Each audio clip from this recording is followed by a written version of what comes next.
nggak dikasih. Ya mau teken nggak mau teken ya udah dibawa lagi. Nggak boleh. Namanya itu boleh dibilang penculikan sebenarnya kalau tidak dikasih surat perintah.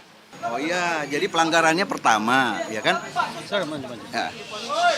Kalau yang namanya penangkapan, proses untuk pelimpahan tahap 2 itu masih bisa dimaklumi, dipahami kalau 2 kali dipanggil tidak hadir. Ya. Jadi hanya bisa untuk 24 jam. Mas Roy ini panggil-panggil nggak mau datang untuk pelimpahan tahap 2. Nah, apakah itu ada? Kan kalau nggak ada itulah pelanggaran. Makanya pelanggarannya melanggar HAM-nya Mas Roy, kemudian juga melanggar hak hukumnya. Nah, tapi nggak boleh penahanan. Buat apa penahanan? Nggak ada itu penahanan. Karena penahanan tujuannya murni untuk kepentingan penyidikan. Nah, apalagi tadi penahanannya itu yang tadi diperlihatkan dari tim kuasa hukum ya, bahwa di sana ada kata-katanya bahwa itu untuk kepentingan penyidikan dalam 1 kali 24 jam harus dilakukan pemeriksaan. Itu dia pelanggarannya di sana ya. Tidak mungkin itu perintah palsu, udah pasti palsu 1000% itu. Ya, saya berani bilang 1000%. Kenapa? Karena penyidikan sudah selesai. Dan faktanya terus untuk dilimpahkan. Itu kan sudah bertentangan dengan surat perintah penangkapan. Dasar hukumnya, pertimbangan hukumnya adalah untuk dilimpahkan. Nah, itu pelanggaran ya. Jadi saya bilang kalau ada sesuatu fakta palsu yang dihadirkan oleh penyidik ya, itu melanggar pasal 278 KUHP. Dan kalau dilakukan oleh aparat penegak hukum, sanksinya lebih berat. Ya. 1,5 kali. 1 kali 9 tahun. Tambah sepertiga kalau ada pasal yang diseludupin. Ya, di sana. Jadi di sini harus jelas ini pelanggaran-pelanggaran gitu loh. Kalau misalnya punya izin dari pengadilan untuk masuk rumah. Jadi masuk rumah itu kalau penggeledahan jangan dikatakan penggeledahan itu berarti mencari-cari dan sebagainya. Masuk rumah itu penggeledahan, ya. Jadi di situ harus ada izin dari pengadilan. Kalau sudah ada izin nggak boleh dikantongin, kasih lihat. Saya punya izin loh. Boleh nggak saya masuk? Nggak boleh. Kan harus bawa sebuah saksi. Nah kalau nggak boleh, saya panggil dulu RT RW, saksikan dulu dan bikin nanti berita acara kan. Tentunya gitu loh. Saya sudah melakukan. Nah, itulah yang harus dilakukan sebelum melakukan penangkapan. Penangkapan juga surat perintahnya harus diserahkan kepada Mas Roy. Kalau Mas Roy nggak mau teken gimana? Tetap dikasih. Ya sudah bikin berita acara ya bahwa Mas Roy nggak mau teken. Itu nggak apa-apa gitu loh. Tapi bukan berarti nggak dikasih. Kalau tadi kan kita lihat di video kan nggak dikasih, ya mau teken nggak mau teken ya udah dibawa lagi. Nggak boleh. Namanya itu boleh dibilang penculikan sebenarnya kalau tidak dikasih surat perintah. Jadi setiap tindakan aparat itu adalah harus dan wajib ya kan melindungi hak asasi manusia. Ya, demikian itu. Tambahan sedikit. Jadi secara teoritis ya, kita melihat bahwa penyidik ini memiliki maksud untuk menahan dan memveta kompli jaksa agar melanjutkan penahanan tersebut. Nah ini terlalu kentara kalau kita lihat proses mulai dari tanggal 19 Juni kemarin sampai kemudian 21 Juni ketika Mas Roy dan Dr. Tifa akhirnya tidak ditahan, bukan dibebaskan ya, tidak jadi ditahan. Nah karena itu ya kita mengimbau kepada penyidik ya agar menegakkan hukum yang benar.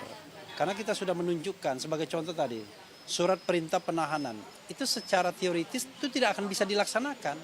Karena dalam surat perintah tersebut dikatakan setelah ditahan 1 kali 24 jam itu harus dilakukan pemeriksaan terhadap tersangka. Padahal faktanya sudah P21. Itu sudah selesai penyidikannya, tinggal dilimpahkan. Jadi buat apa kemudian ada perintah seperti itu? Nah kalau dia membuat perintah yang lain, maka perintah yang lain itu kemudian ternyata tidak berkesesuaian dengan hukum yang ada, dengan KUHP yang ada. Termasuk perintah bahwa ini dalam rangka pelimpahan tahap 2. Dan kemudian tadi Mas Didit mengatakan ketika itu di satu rangkaian penangkapan dan penahanan, maka berarti sudah ada intention untuk menahan. Padahal dalam rangka P21 seharusnya tidak bisa lagi ditahan. Begitu, karena tinggal dilimpahkan saja. Ya, tadi kan dikatakan Mas Didit kan, kalau tes kesehatan itu intention untuk menahan, ngapain dites kesehatan orang lain gitu. Dilimpah aja kok. Iya, tinggal dilimpahkan. Dan kami sebenarnya sudah punya komitmen, kalau seandainya ada undangan dari Polda Metro Jaya, ya penyidik Polda Metro Jaya, kapanpun untuk pelimpahan tahap 2 tersebut, kami akan datang. Kalaupun misalnya harus ada klarifikasi dulu, datang dulu ke Polda Metro, kita akan datang. Tapi not necessary untuk ditangkap dan ditahan, karena Mas Roy kooperatif, tidak akan berupaya melarikan diri. Tadi berupaya ya, bukan kemudian kekhawatiran itu hanya di sudut pandang subjektif penyidik, tetapi berupaya. Berarti ada sebuah kegiatan bahwa beliau salah satunya berupaya melarikan diri, berupaya menghilangkan barang bukti, kemudian tidak memberikan kesaksian yang benar dan lain sebagainya.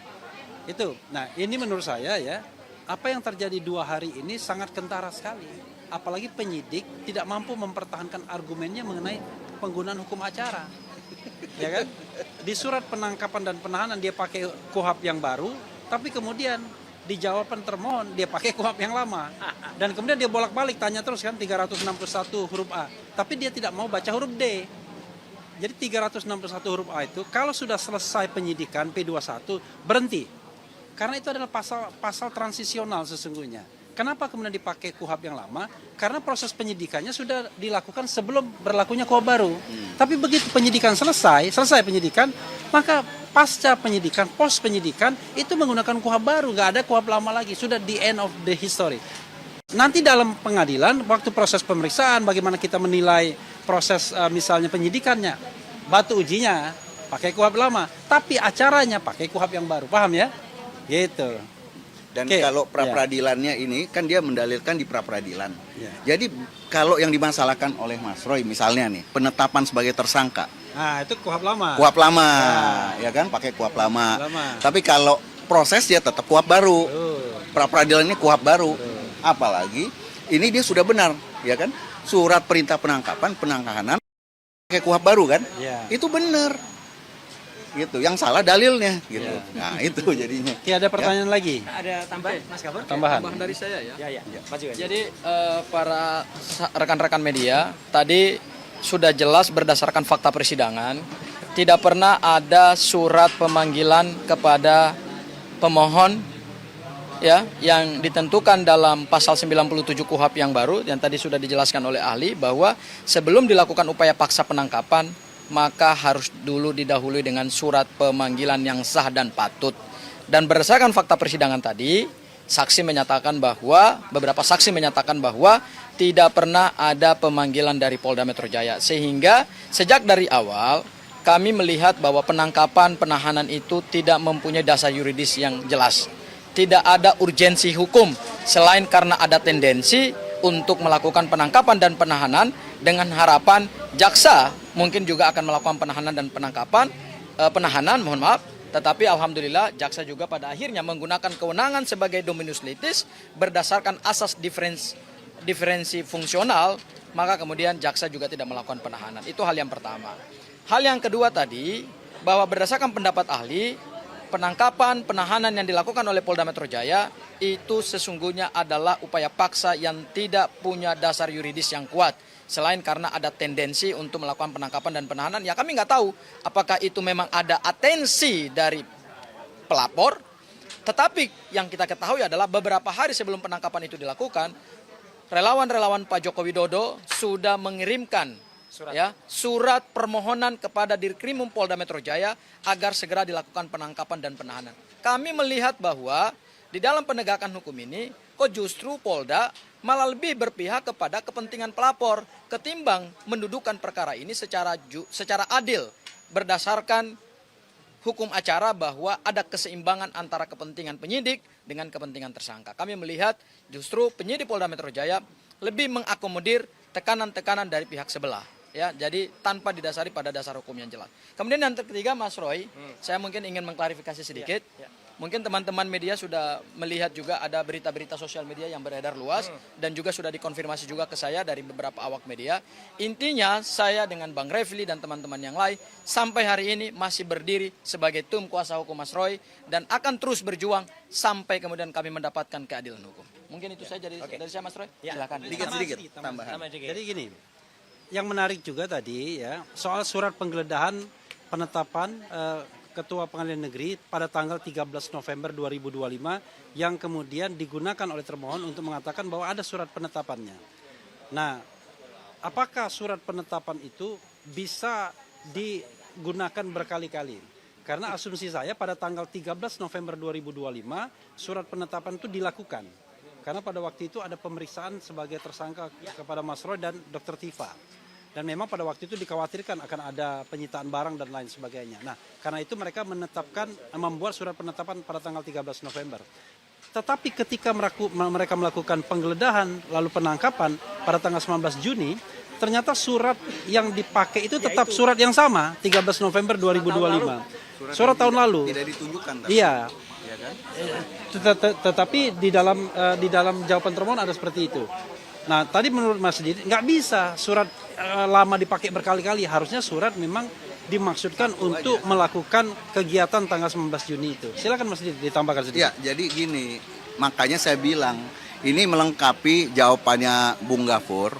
Itu tindakan seperti ini itu adalah bentuk, terlepas ada campur tangan orang lain apa tidak, ini adalah penyeludupan hukum, ya. Jadi, nah mereka tidak bersiap, mereka tidak minta izin ke pengadilan. Nah kalau pakai tahun lalu, ya sekalian aja 5 tahun yang lalu pakai, boleh aja kalau begitu ya kan? Itu kan nggak boleh, ya. Jadi penetapan, apalagi di KUHP baru, namanya izin penggeledahan itu harus menyebutkan lokasi, kapan, alasannya, untuk apa dan sebagainya. Itu harus disebutkan gitu loh. Nah karena sudah selesai P21, dia harus ya kan menggunakan KUHP baru. Jadi surat perintah penangkapan, surat perintah penahanan, Dasar hukumnya benar. harus sudah benar. Penggeledahannya pun harus pakai yang KUHP baru. Tapi kalau saya menggarisbawahi, penahanan ini benar-benar rekayasa. Nggak boleh. Gitu. Penahanan, penangkapan kalau dua kali dipanggil untuk diserahkan. Kalau berarti surat penggeledahannya tidak sah dong? Karena Tidak sah, tidak boleh. apalagi kalau berubah ya. Betul, apalagi berubah ya. Jadi cacat formil dan material ya. Nah, itu makanya ini menjadi ketidakpastian hukum di sini. Ya, itu sebenarnya. Cukup. Oke, Mas Roy. Terakhir yang ingin saya tanyakan, tadi dasar-dasar hukumnya sudah jelas ya. Jadi saya ingin sampaikan fakta-faktanya. Jadi sebenarnya seminggu tepat pada saat sebelum terjadi peristiwa tanggal 19 Juni itu, terus terang, saya katakan terus terang, tanggal 15 ya, hari Seninnya, itu saya selalu, mulai minggu itu saya selalu menanyakan kepada rumah, ada surat nggak? Karena apa teman-teman? Teman-teman ingat, ya, selama ini yang disebut P21 itu adalah statement tanggal 2 Juni. Ketika waktu itu para termul itu menanyakan dan juga sudah kemudian ada statement dari Dirkrimum Polda Metro Jaya, Pak Imanuddin waktu itu mengatakan sudah ada komunikasi tapi lesan dan nggak ada tunjukan P21. Maka kami waktu itu pun mempertanyakan mana P21-nya. Walhasil ternyata P21-nya itu sudah ditetapkan tanggal 30 April. Itu sebenarnya pertanyaan lagi. Karena berarti peristiwa yang terjadi kemarin itu pelimpahannya itu sudah P21 tambah lebih dari 14 hari. Jadi sudah 1,5 bulan dari tanggal 30 April. Itu sebenarnya menjadi pertanyaan juga. Nanti mungkin itu ada dalam hal yang lain ya, bukan pra-peradilan lain. Yang kedua adalah, jadi selama seminggu itu selalu hari Senin saya cek di rumah, nggak ada. Berarti saya waktu itu berpikir harusnya surat itu maksimal hari Senin itu. Karena hari Senin itu sudah tanggal 15. 12 tambah 14 harusnya 16 kan besok. Tanggal 16-nya tidak mungkin ada surat karena itulah tahun baru Muharram ya. Rabu itulah tanggal 17 itu benar-benar saya yakin kalau ada surat harus hari itu. Maka ketika tanggal 17 hari Rabu itu nggak ada surat, ya sudah, nggak boleh ada pemanggilan atau nggak boleh ada upaya apapun untuk kalau P21-nya dikatakan tanggal 2 Juni. Jadi makanya hari Kamisnya tanggal 18 saya keluar kota gitu dan nggak ada soal. Karena apa? Oh ya, hari Senin tanggal 16 itu saya melakukan wajib lapor. Dan ketika saya wajib lapor, saya sempat di situ ada banyak petugas.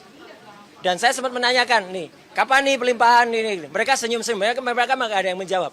Tapi mereka senyum, artinya kalau sebenarnya ada rencana pada hari Jumat itu akan ada pelimpahan, ya sebaiknya mereka tanyakan, Pak siap-siap aja ya dalam 1-2 hari ini ada pelimpahan. Itu jauh lebih bagus, lebih sopan, dan itu patut dan layak. Andai kata waktu itu akan dilakukan surat. Jadi faktanya sampai dengan Kamis tidak ada surat sama sekali. Sehingga ketika saya ke Bandung itu ya udah saya berangkat dengan tenang, nggak ada surat. Saya baru pulang dari Bandung jam 2 pagi, peristiwanya seperti yang sudah sering saya ceritakan. Ya, jadi pagi hari tiba-tiba tadi dengar. Nah, ada tadi beberapa pertanyaan. Yang ketiga, kenapa CCTV nggak ditampilkan? Saya kemarin sempat melihat beberapa CCTV. Justru akan menimbulkan pertanyaan karena di CCTV itu nggak ada suaranya. Ya, CCTV rumah saya nggak ada suaranya. Jadi lebih baik yang tadi yang ada suaranya jelas itu. Suara istri saya menyatakan tidak sah, ini ilegal, ilegal. Kemudian terdengar juga, ya, borgol, terdengar kalimat itu. Ya, dan terlihat dengan sangat jelas bagaimana suasana kamar tidur ketika keluar pertama kali. Dan memang itu terus ada suaranya. Dan dari rekaman tadi ada 3 potong rekaman, ya 2 potong itu rekaman di rumah saya, 1 potong rekaman di rumah sakit. Itu clear betul. Dilakukan memang oleh orang yang berada di situ dan suaranya masuk. Dan terlihat jelas juga Pak di rumah. Tidak ada petugas RT ataupun RW. Dan saya sudah punya buktinya juga.